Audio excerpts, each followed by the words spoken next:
Can you solve this SAT-style math problem? Let's go through it step by step. But before we begin, let's first understand the concept.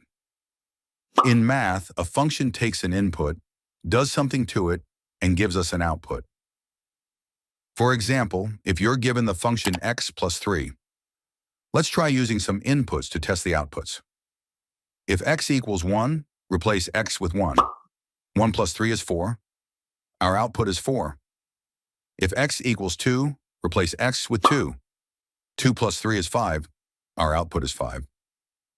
If x equals 15, plug in 15. 15 plus 3 is 18. The output is 18. And if x equals 100, then 100 plus 3 is 103. So the output is 103. Now, functions are often written using the symbol f of x.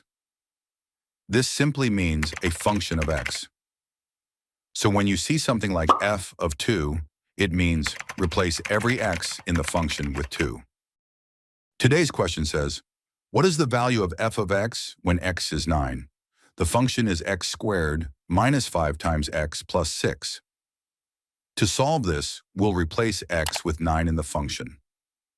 Then work through the math step by step to find the answer.